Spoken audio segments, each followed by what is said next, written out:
அகிலமெங்கும் உள்ள தமிழ் நேயர்கள் அனைவருக்கும் பரம்பரை ஜோதிடர் உங்கள் மனோ பாலாஜியின் அன்பான வணக்கம். ரிஷபராசியில் பிறந்த அன்பர்களுக்கு இந்த 2026 ஆகஸ்ட் மாதம், இந்த மாதத்தில் நவ கிரகங்களின் பெயர்ச்சிகளால் உங்களுடைய வாழ்க்கையில் ஏற்படக்கூடிய சில கடந்த காலங்களில் ஏற்பட்ட ஒரு மாறுதல் அப்படின்னா சில பாதிப்புகள், நம்மளுடைய தேவைக்கு ஏற்கக்கூடிய சில வாய்ப்புகளை நம்ம தேடி வந்திருப்போம். ஆனால் அதுக்கு உண்டான வாய்ப்புகள் சாதகமாக அமையல. நம்மளுடைய வேலை அது மட்டும் கிடையாது, குடும்பத்தில் சந்தோஷம் சார்ந்த விஷயங்கள், பண வரவு சார்ந்த விஷயங்கள், இதெல்லாமே நமக்கு இந்த ஆகஸ்ட் மாதத்தில் இந்த நவ கிரகங்களின் பெயர்ச்சிகளால் நமக்கு எப்பேற்பட்ட ஒரு மாற்றங்கள், எதிர்பார்ப்புகளை பூர்த்தி செய்யக்கூடிய அளவுக்கு சாதகமான காலமாக இருக்க போகுதா அப்படிங்கிறத பற்றி இந்த பதிவில் இப்போ நம்ம தெளிவாக பார்க்க போகிறோமுங்க. ஃபஸ்ட் டைம் பார்க்குறவங்களா இருந்தீங்கன்னா சப்ஸ்கிரைப் பண்ணி பெல் பட்டன் அழுத்தி ஆல் ஆப்ஷன் கொடுங்க.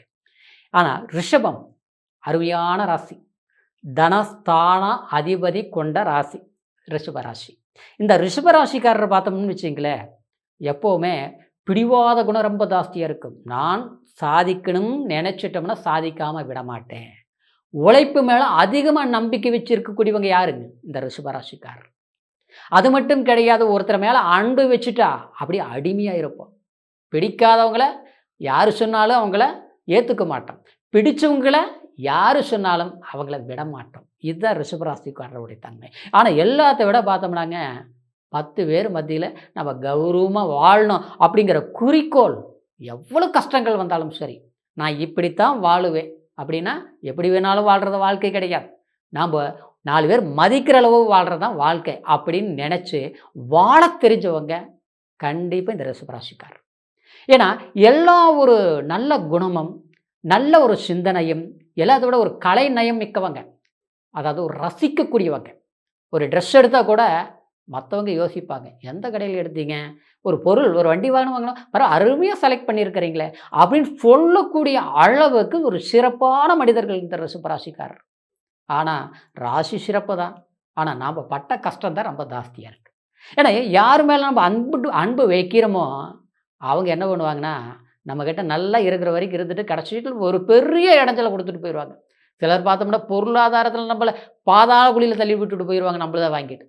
சிலர் பார்த்தோம்னா இதுதான் நம்மளுடைய வாழ்க்கை, இவங்க தான் உண்மையான நட்பு, இவங்கள தான் பாசமானவங்க நம்ம நினச்சிருப்போம். கடைசியில் பார்த்தோம்னா அவங்க வேஷக்காரருங்கிறது நம்மளுக்கு ஒரு குறிப்பிட்ட காலகட்டத்தில் தெரிவிக்கிறது மட்டும் இல்லாமல் நம்மளை காயப்படுத்தி அதிலிருந்து நம்ம மீண்டு வர முடியாத அளவுக்கு நம்ம சிக்கலில் தள்ளி விட்டுருவாங்க. ஏன்னா நம்ம ரொம்ப ஒரு குழந்தைத்தனமான குணம். ஏன்னா உங்களுடைய ராசியில் சந்திர பகவான் உச்சம் அடைஞ்சிருப்பார். சந்திரங்கிறது அப்படி ஒரு ஃபால் மாதிரிங்க, பாசம் வைக்க தெரிஞ்சவங்க, எல்லார் மேலேயும் நேசம் வைக்கக்கூடியவங்க ஆச்சுங்களா. ஆனால் அப்பேற்பட்ட நமக்கு சிறு ஒரு சங்கடத்தை கூட தாங்கிக்க முடியாதவங்க. இதனால் பல கஷ்டங்களை கடந்து வந்திருக்கிறோம். ஆனால் கடவுள் புண்ணியத்தில் இந்த மாதம் எப்படி இருக்குது அப்படின்னு பார்க்கும்போதுங்க, உங்களுடைய ராசிக்கு 2ஆம் பாவகத்தில் செவ்வாய், அதாவது 7ஆம் அதிபதி, கலஸ்திரஸ்தானாதிபதி இல்லைங்களா செவ்வாய் பகவான், உங்களுக்கு 2ஆம் இடத்துல பெயர்ச்சியாகி பயணிப்பார். 2ஆம் இடங்கிறது தனஸ்தானம், அதே நேரத்தில் வாக்குஸ்தானமும் சரிங்களா. அப்போ இந்த வாக்குஸ்தானத்தில் சஞ்சாரம் பண்ணும்போது பேச்சு கவனம் சரிங்களா. குடும்பத்தில் கோபம் டென்ஷன் இருக்கக்கூடாது, பிடிச்சவங்க கிட்ட அதிகமான வாக்குவாதங்கள் இருக்கக்கூடாது. இந்த நேரத்தில் நம்ம ஒரு சங்கடம் பண்ணிட்டாங்க உடனே போய் கேட்டுடணும், வேண்டாம், பொறுமையாக விட்டு வச்சு பார்த்து கேட்டுக்கலாமே. அதே சமயத்தில் பணம் சம்மந்தப்பட்ட ரீதியில் கண்டிப்பாக வரவு வரும் சரிங்களா. உங்கள் ஜென்மாதிபதி சுக்கிர பகவான் 5ஆம் மன்னிக்கணும், அதாவது 5ஆம் பாவகத்தில், அதாவது நீச்சம் அடைஞ்சிருப்பாருங்க சரிங்களா. அப்போது நீச்சமடைஞ்ச சுக்கிர பகவான் சனியின் பார்வை பார்க்குது. அதாவது நட்பு பெற்ற கிரகம் இந்த சுக்கிரன் சனி பகவானை பார்க்குறாரு ஆல்ரெடி. அதாவது சனி பகவான் நமக்கு வக்ர நிலையில் இருக்கிறார் சரிங்களா. அந்த சனி பகவானை குரு உச்ச நிலையிலிருந்து பார்த்துட்டு இருப்பார். அப்போது இதில் ஒரு விஷயம் என்னன்னாங்க, நமக்கு நல்லதும் கெட்டதும் அப்படின்னா, அதாவது சில வாய்ப்புகள் நம்ம எதிர்பார்த்த விஷயங்கள் திருப்திகரமாக அமையாது, ஆனால் எதிர்பாராமல் அதை விட திருப்தியாக ஒரு விஷயம் அமையும், புரியுதுங்களா. அப்போ அந்த விஷயம் நமக்கு இது பிடிக்கல, நாம் நினச்சது ஒன்று நடக்கிறது ஒன்றா இருக்குது. அந்த வேலை எதிர்பார்த்தோம் கிடைக்கல. இந்த வேலை கிடைக்குது. இது வேண்டாம் அப்படின்னு உதற தள்ளக்கூடாது. சரிங்களா? ஒரு உதாரணத்துக்கு சொல்றேன். ஆச்சுங்களா? ஆனா எது கிடைக்குதோ ஆரம்பத்தில பிடிக்காமல் இருந்தாலும் எதிர்காலத்துக்கு அது சரியான ஒரு வாய்ப்பா இருக்கும். அதையே கண்டிப்பா நீங்க யோசிச்சு முடிவெடுக்கிறது சிறப்பா இருக்கும். இன்னொரு விதத்தில பார்த்தோம்னா 3ஆம் பாவகத்தில குரு உச்ச நிலையில் இருப்பாரு. சூரியனோட இணைஞ்சிருப்பார். சரிங்களா? சூரியன் உங்களுடைய பாவகத்துக்கு 4ஆம் அதிபதி, சுகஸ்தானாதிபதி. அப்ப குருவோட இணையும்போது சுபத்துவம். சரிங்களா? அதாவது இந்த ஒரு காலகட்டத்தில நமக்கு முயற்சிகளால் சிலரெல்லாம் பார்க்கும்போது, ஒரு இடத்துல வேலை செஞ்சுட்டு இருக்கிறேங்க, ரொம்ப சரியில்லைங்க, பிடிக்கல இந்த வேலைய. அதாவது கொஞ்சம் வெளிநாடு போகணும். சரிங்களா?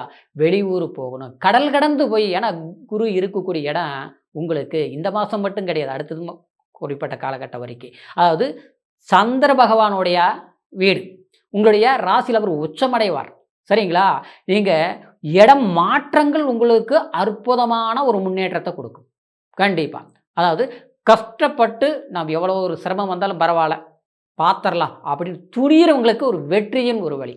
சரிங்களா? அது இந்த மாதத்தில நீங்க எடுக்கக்கூடிய ஒரு முடிவு, அது திடமான முடிவா இருக்கும். அது சிறப்பான முடிவா அது அமையும். ஆனா அதே சமயத்தில பார்த்துட்டோம்னா, புதன் தனக்காரகனும், அதாவது 5ஆம் அதாவது அதிபதியும். அதாவது உங்களுடைய ராசிக்கு 2ஆம் இடத்துல, அதாவது ஒரு கணக்குக்கு பார்த்துட்டோம்னா, ஒரு 5ஆம் தேதி ஆரம்ப காலத்தில அதே இடத்துல ஆட்சி பலத்தோட இருப்பார். அப்போ இந்த ஸ்தானத்தில அந்த 5ஆம் தேதிக்கு பிறகு கடகத்துக்கு போய் இந்த 3 குரு, சூரியனோட இணையும்போது, உங்களுடைய அதாவது உபஜயஸ்தானம் அது. சரிங்களா? முயற்சி ஸ்தானம். அப்போ நமக்கு பிரயாணங்களால் நன்மைகள் ஏற்படுறதும், நம்மளுடைய முயற்சிகளால் சக்சஸ் பண்ணக்கூடிய ஒரு வாய்ப்புகளும், அதே மட்டும் இல்லாம விளையாட்டுத் துறையில இருக்கிறவங்களுக்கு, கலைத்துறையில இருக்கக்கூடியவங்களுக்கு கண்டிப்பா ஒரு வெற்றியை அடையக்கூடிய ஒரு வாய்ப்புகள் கைகூடி வரும். அப்ப நம்ம என்ன செய்யணும்? இந்த நேரத்தில சரியா பயன்படுத்தணும். சரிங்களா? அடுத்தது 4ஆம் இடத்துல பார்த்தோம்னா, கேது சஞ்சாரம் பண்ணிட்டு இருப்பாரு. இந்த கேது பகவான் 4ஆம் இடங்கிறது சுகஸ்தானம். அது சூரியனோட வீடு. அதாவது கிட்டத்தட்ட சமீப காலமா பார்த்துட்டோம்னா, ரிஷபராசி அன்பர்களுக்கு மனசுல ஏதாவது ஒரு பிரச்சனைகள் வந்துட்டே இருக்கு. நம்ம உண்டு, நம்ம வழி உண்டு போயிட்டுருக்குறோம். சம்மந்தமில்லாத ஒரு பிரச்சனை வருது. தேவையில்லாத இடைஞ்சல் வருது. பணம் பார்த்தோம்னா, வருமானம் வர்றது தெரியுது. ஆனா எந்த பக்கம் போகுதுன்னு தெரிய மாட்டேங்குது. குறிப்பா சொல்லப்போனா, மண்மனை சம்மந்தப்பட்டது, வீடு சார்ந்த விஷயம், ஒரு பூமி இருக்குது. விக்கவே முடிய மாட்டேங்குது. அது நல்ல ரேட்டுக்கு போகக்கூடிய ஒரு அருமையான ஒரு ப்ராப்பர்ட்டி பார்த்தோம்னா, அது ரூ. 10 போக பொருளு நமக்கு இன்னைக்கு ரூ. 7 கேட்குறாங்க, ரூ. 5 கேட்குறாங்க. ஏதாவது ஒரு விஷயத்தில முடிச்சிடலாம் பார்த்தோம்னா, எல்லாம் நெருங்கி வருது. நம்மளால அது முடிக்க முடிய மாட்டேங்குது. இப்படிங்கிற ஒரு சூழ்நிலைகள் எல்லாமே சமீப காலத்தில ஏற்பட்டுட்டு உண்டு. ஆனா இந்த சமயங்கள்ல நிச்சயமா உங்களுக்கு சில முயற்சிகளால், அதாவது கொஞ்சம் சாதகமாக்கக்கூடிய ஒரு விரயங்கள் பண்ணக்கூடிய ஒரு காலகட்டத்த தீர்மானிக்கும்போது, அது சரியான ஒரு வழிங்கிறது உங்களுக்கு கண்டிப்பா கிடைக்கும். சரிங்களா? அடுத்த ஸ்தானத்தில பார்த்தோம்னா உங்களுக்கு 10ல் ஒரு பாவியாவது இருக்கணும்பாங்க. சரிங்களா? அப்போ 10ஆம் பாவகத்தில ராகு சஞ்சாரம் பண்ணிட்டு இருக்கிறார். சரிங்களா? இன்னும் குறிப்பா சொல்ல போனோம்னா, அதாவது இரும்பு, இயந்திரம், வண்டி, வாகனம், மோட்டார் சம்மந்தப்பட்டது, கெமிக்கல் சம்மந்தப்பட்டது, அது மட்டும் கிடையாது. அரசாங்க துறையில இருக்கக்கூடியவங்களுக்கு ஒரு ட்ரான்ஸ்ஃபர் எதிர்பார்த்துட்டு இருக்கிறோம். சரிங்களா? இல்லையா ஒரு பதவி உயர்வு எதிர்பார்த்துட்டு இருக்கிறோம். ஆனா நமக்கு வர வேண்டியது பார்த்தா அடுத்தவங்களுக்கு போகுது. ஆனா நமக்கு கிடைக்க மாட்டேங்குது. நேத்து வந்தவங்களுக்கு கிடைக்கக்கூடிய ஒரு மதிப்பும், மரியாதையும், அங்கீகாரம் நமக்கு கிடைக்க மாட்டேங்குது. இது கவர்மெண்ட் உத்தியோகமா இருந்தாலும் சரி, பிரைவேட் சம்மந்தப்பட்ட வேலையில் இருக்கக்கூடியவங்களா இருந்தாலும் சரி, சுயதொழிலே செஞ்சுட்டு இருக்கவங்க கூட நம்ம அற்புதமா வேலை செய்றோம். 10 பேர் இல்ல 50 பேர் வச்சு வேலை செஞ்சுட்றோம். இன்னைக்கு பார்த்தா 10 பேர் வச்சு சமாளிக்க முடியல. வர்றவங்க பார்த்தா நேத்து இருந்த மாரி இன்னைக்கு இல்ல. இந்த மாரி ஒரு போராட்டமான ஒரு சூழ்நிலைய சந்திக்கிறவங்களுக்கு கண்டிப்பா ஒரு மனசுக்கு ஒரு ரிலாக்ஸ் அப்படிங்கிற மாதிரி ஒரு மாற்றங்கள அடையக்கூடிய அப்படின்னா, ஒரு நல்ல சாதகமான ஒரு வாய்ப்புகள் கூடி வரும் அப்படின்னா, பிரச்சனைக்குரிய விஷயங்கள், பிரச்சனைகள் குறையும் அப்படிங்கிறது தான் இது உண்மை. அடுத்தது சுப விஷயங்கள் செய்யலாமா? சிலருக்கு திருமணமே தள்ளி தள்ளி போயிட்டு இருக்குது. இந்த மாசம் ஆயிரும், அடுத்த மாசம் ஆயிரும் எல்லாமே பார்க்குறவங்க சொல்றாங்க.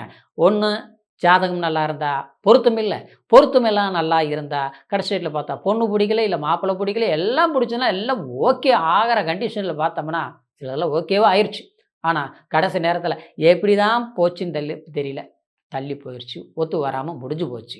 அடுத்தது மறுபடியும் புதுசா பார்க்குற மாரி இருக்குதே! அப்படிங்கிறது சிலருக்குலாம் ரொம்ப ஒரு வெறுப்புல இருப்பாங்க. சரிங்களா? இது ஒண்ணு பண்ணிட்டா போதும், இது ஒண்ணு நடந்துட்டா போதும் அப்படின்ட்டு எதிர்பார்க்கக்கூடியவங்களுக்கு தள்ளி தள்ளி போன ஒரு திருமண சுப விஷயங்கள் கண்டிப்பா இந்த மாதத்தில சில அதாவது தகவல்கள் வரும். அப்படின்னா, அதாவது அருமையான இடத்துல ஒரு மாப்பிள்ளை இருக்கு. அருமையான இடத்துல ஒரு பொண்ணு இருக்கு. இந்த ஜாதகத்த இணைச்சு வைக்கக்கூடிய ஒரு வாய்ப்புகள் இருக்கு. அப்படின்னு ஒரு ஃபிக்ஸ் பண்ணக்கூடிய ஒரு டைம் ஏற்படும். சரிங்களா? அப்படின்னா, முடிவு எடுக்கக்கூடிய ஒரு காலம் ஏற்பட போகக்கூடிய ஒரு வாய்ப்புகளா இருக்கும். அதே சமயத்துல சிலருக்கு வாழ்க்கையில திருமணம் பண்ண பிறகு குடும்பத்தில சில பிரச்சனைகள். அப்படின்னா, அதாவது கணவன், மனைவி நல்லா வாழ்ந்துட்டு இருந்தோம். திடீர்னு பார்த்தோம்னா, பிடிக்காத ஒரு சூழ்நிலை ஆயிப்போச்சு. சிலருக்கெல்லாம் டைவர்ஸே ஆனா போதும் அப்படிங்கிற அளவுக்கு எல்லாமே பண்ணிட்டு இருப்பாங்க. சரிங்களா? பிரச்சனைகள் உருவாக்கிட்டு இருப்பாங்க. ஆனா, நம்ப 4 பேருக்கு மத்தியில கௌரவமா வாழணும்னு நெனச்சா, ஏதோ மனசு மாறுமா? அ இந்த பிரச்சனை சுமூகமா தீர்வுக்கு வழிக்கு வருமா? அப்படின்ட்டு போராடிட்டு இருப்பீங்க. சரிங்களா? ஆனா, கோபப்பட்டவங்க திருந்தி வரக்கூடிய அளவுக்கும், அதே நேரத்தில பிரிஞ்சு போனவங்க ஒண்ணு சேரக்கூடிய ஒரு வாய்ப்பும், இல்ல ஒரு வேலையினால சம்மந்தம் இல்லாம ஆளுக்கு ஒரு பக்கம் இருக்கிறோம். நமக்கு ஒரு இடத்துல ஒரு வேலை கிடைச்சா பரவாயில்லையே, குடும்பம் ஒண்ணா இருந்தா போதுமே அப்படிங்கிறவங்களுக்கு, கண்டிப்பா ஒரு இணைவு ஏற்படக்கூடிய ஒரு சூழ்நிலைகள் இந்த மாதத்தில் உருவாகும். ஒரே மாதத்தில இவ்வளவு பிரச்சனைகள் நமக்கு தீர்ந்துருமா? அப்படின்னா, அதாவது இந்த எடுக்கக்கூடிய ஒரு முடிவுகள் நமக்கு கண்டிப்பா அடுத்த கட்டத்தில நன்மைகள் உருவாகும் அப்படிங்கிறதுல ஒரு இது. அதே மாரி படிச்சுட்டு இருக்கக்கூடிய மாணவி, மாணவர்களுக்கு கல்வியில கண்டிப்பா ஒரு நல்ல அ திருப்தி கிடைக்கும். சரிங்களா? அதாவது கொஞ்சம் டல்லா இருந்தது, படிப்புல பிடிக்காத மாரி இருந்தது, பரவால்ல இப்போ எனக்கு பிடிக்குது. கொஞ்சம் நல்லா ம் படிச்சது மறக்கிற மாரி மறதிகள் எல்லாம் ஏற்படுது. எனக்கு கொஞ்சம் தன்னம்பிக்கை இல்லாமல் இருந்தது. படிப்புல நான் பாஸ் பண்ணிருவேனா? நல்லா படிச்சுருவேனா? அப்படின்னு ஒரு பயம் இருக்கிறவங்களுக்கு அந்த தெளிவு கிடைக்கும். கண்டிப்பா. சரிங்களா? அப்போ இந்த ஆகஸ்ட் மாதம் பொறுத்தவரைக்கு நமக்கு சில விஷயங்கள் அப்படின்னா, குடும்பத்தில் சில பிரச்சனைகள் சுமூகமான ஒரு வாய்ப்புகளும், அதே மாரி மற்றவங்கள்னால ஒரு நல்ல எதிர்பார்க்கக்கூடிய சில சுமூகமான, சாதகமான வாய்ப்புகளும், மனச்சங்கடங்களும் தீரக்கூடிய ஒரு மாதமா இந்த ஆகஸ்ட் மாதம் அமையப்போகுது. ஆனாலும் பண விரயங்கள் வரக்கூடிய ஒரு காலகட்டம் இருக்கிறதுனால, அது சுப செலவுகளா செய்யும்போது அது நன்மைகள் உருவாகும். ஆக மொத்தத்தில இந்த மாதத்தில நம்ம சரியா பயன்படுத்துறத பொறுத்து நமக்கு இந்த மாதம் அமையப்போகுதுங்க. ஆக மொத்தத்தில இந்த சொன்ன பலன்கள் அனைத்தும் கோச்சார் அடிப்படையில நம்ம பலன்கள சொல்லியிருக்கிறோம். பிறப்பு ஜனன ஜாதகத்தையும் ஒரு முறை செக் பண்ணிக்கோங்க. ஏன்னா, நமக்கு நடக்கக்கூடிய திசைகள் யோகாதிபதி திசைகளா? இல்ல பாதகாதிபதி திசைகளா? ஏன் நமக்கு குறிப்பிட்ட காலகட்டம் இப்படி இருக்குது? இல்ல வந்து நல்லா போயிட்டு இருந்தது ஒரு 6 மாசமா சரியில்லாமல் போகுது. இல்ல சில சங்கடங்கள், சலிப்புகள் உருவாகிட்டு இருக்குது. சில பிரிவுகள சந்திக்கிறோம். அப்படின்னா, திசாபுத்திகள் தான் முழுமையான தீர்வுகள நம்ம கண்டுபிடிக்க முடியும். அப்படிங்கிறதுனால, உங்களுடைய ஜாதகம் இதுவரைக்கும் பார்க்காமல் இருந்தீங்கன்னா, இப்போ பார்க்கணும்னு நீங்க நெனச்சீங்கன்னா, கீழ இருக்கிற நம்பருக்கு ஃபோன் பண்ணி உங்களுடைய டேட் ஆஃப் பர்த் டைம் மட்டும் சொல்லுங்க. உங்களுடைய வாழ்க்கையில இனி வரக்கூடிய காலத்தில இந்த தசாபுத்திகள் உங்களுக்கு எந்த அளவுக்கு சக்சஸ் பண்ணுங்கிற ஒரு முடிவு திருப்திகரமா தெரிஞ்சுக்க முடியுங்க. சரிங்களா? மீண்டும் அடுத்த பதிவுல சந்திக்கும் வரைக்கும் நன்றி. வணக்கம்.